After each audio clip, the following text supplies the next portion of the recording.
ये अपने पिता केशव और माँ योगिता के साथ रहा करते थे, लेकिन उनकी माँ योगिता उन्हें बिल्कुल भी पसंद नहीं करती थी, क्योंकि योगिता उनकी सौतेली माँ थी। उनकी सगी माँ राधा ने दोनों बहनों को जन्म देते हुए दम तोड़ दिया था। केशव के आगे तो योगिता उनसे प्यार से बात करती और अकेले में सारे घर का काम करवाती और परेशान करती। एक दिन केशव काम पर गया हुआ था। अरे तुम दोनों मनहूस बहनें सो रही हो अब तक? घर का काम कौन करेगा? जल्दी उठो और सारे घर का काम करो, वरना मुझसे बुरा कोई नहीं होगा। माँ थोड़ी देर सोने दो ना, कितनी ठंड हो रही है।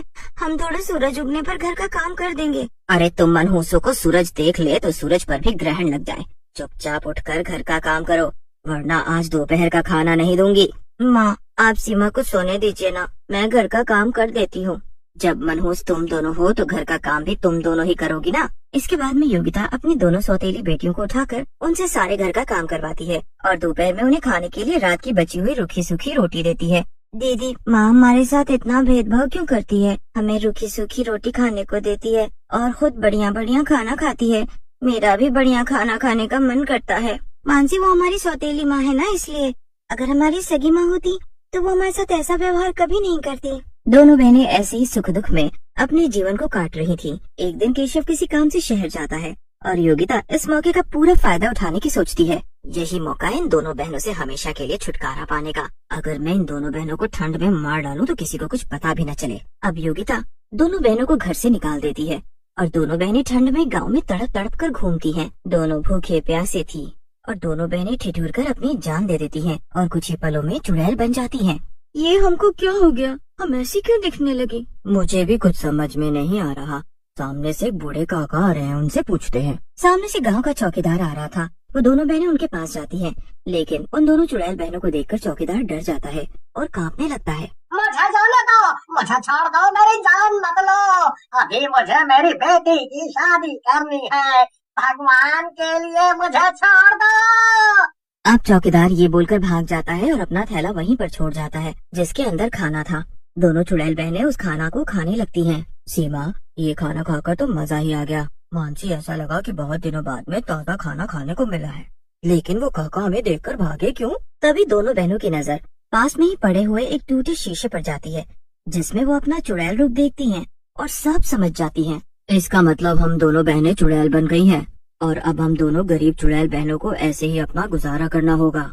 कोई बात नहीं, जब इन गांव वालों ने हमें नहीं समझा तो हम दोनों बहन गांव वालों को नहीं समझेंगे और अब सबको परेशान करेंगे। वहीं अगले दिन योगिता अपनी दोनों सौतेली बेटियों से छुटकारा पाकर बहुत खुश थी और वो अपने घर में खीर और पूरी बना रही थी।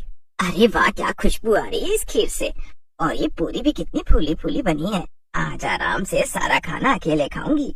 योगिता इतना कहती है कि तभी वो दोनों चुड़ैल बहनें वहाँ पर प्रकट हो जाती हैं और जादू से सारा खीर और पूरी खा जाती हैं। योगिता ये देखकर बहुत हैरान होती है।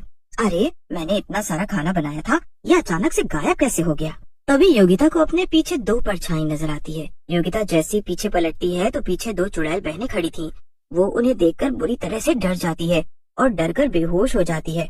अच्छा मजा चखाया हमने अपनी सौतेली माँ को। हाँ, हमने तो हमेशा इन्हें अपनी सगी माँ समझा था, लेकिन इन्होंने हमें ठंड में मार डाला। हम इन्हें रोज ऐसे ही परेशान करेंगे। अब ऐसे ही सीमा और मानसी गांव के लोगों को परेशान किया करती थीं। गांव वाले भी दोनों चुड़ैल बहनों के आतंक से बहुत ज्यादा परेशान हो गए थे। उन्हें समझ में नहीं आ रहा था कि दोनों चुड़ैल बहनों से आखिर कैसे छुटकारा पाया जाए। तभी गांव का समझदार राम गांव वालों से बोलता है, आखिर ना जाने क्यों ये चुड़ैल बहनें गांव वालों के पीछे पड़ी हुई हैं।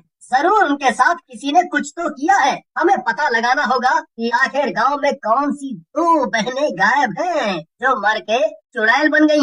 तब तक केशव गांव में वापस आ गया था और योगिता ने उन्हें बताया कि दोनों बेटियां लापता हैं। धीरे धीरे ये बात सरपंच तक भी पहुंच जाती है और गांव में पता चल जाता है कि गायब हुई दोनों बहनें मरकर चुड़ैल बन गई हैं। अब सभा में केशव, योगिता और सब लोग आते हैं और योगिता डर के मारे सब कुछ सच सच बता देती है।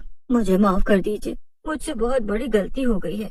दरअसल मेरी वजह से ही उन दोनों बहनों की जान गई। मैं उन्हें बिल्कुल भी पसंद नहीं करती थी। कैसी माँ हो तुम? भले तू मेरी बेटियों को परेशान करती, लेकिन ठंड में बाहर तो ना निकालती, जिसकी वजह से उनकी जान चली गई। आखिर तुम्हारी वजह से मेरी दोनों बेटियां मुझसे जुदा हो गई। मैं तो तुम्हें माफ कर दूंगा, लेकिन भगवान कभी भी माफ नहीं करेगा, क्योंकि तुमने जो किया है वो एक बहुत बड़ा पाप है और भगवान पापियों को उनके कर्मों की सजा देकर ही रहते हैं। ये तो जानती ही हो ना तुम।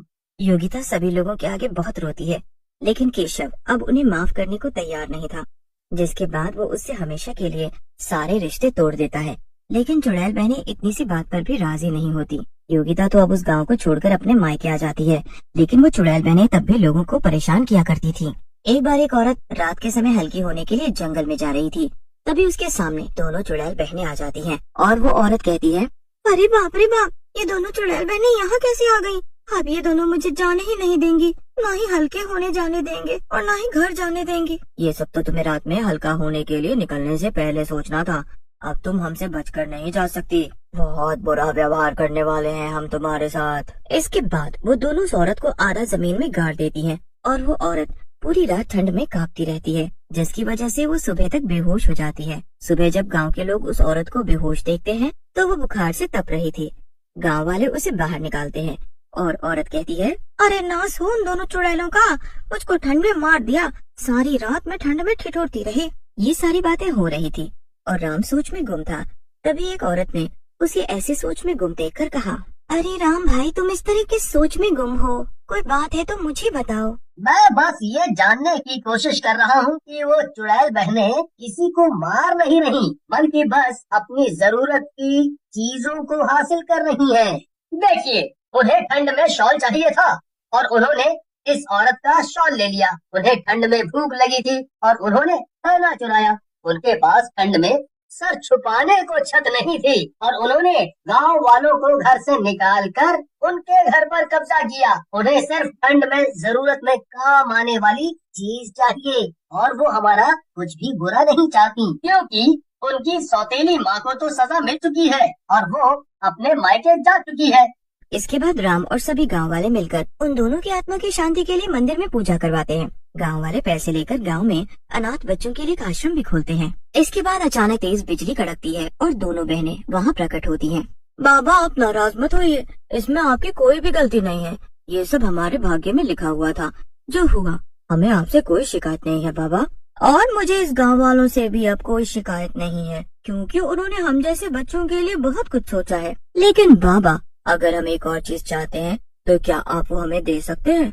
हम चाहते हैं कि आप माँ को वापस बुला लीजिए, क्योंकि अब उन्हें अपनी गलतियों का एहसास हो चुका है और ये बात हम महसूस कर सकते हैं बाबा। इसके बाद में अब सीमा और मानसी की आत्मा वहाँ से गायब हो जाती है, क्योंकि उन दोनों ठंड में भटकती चुड़ैल बहनों की आत्मा को मुक्ति मिल चुकी थी। वहीं योगिता भी केशव की जी जान से सेवा करती है। कुछ ही समय बाद योगिता की गोद भर जाती है और उसे भी जुड़वा बेटियां होती हैं, जिसका नाम वो सीमा और मानसी ही रखती है और उन्हें भरपूर प्यार और स्नेह देती है।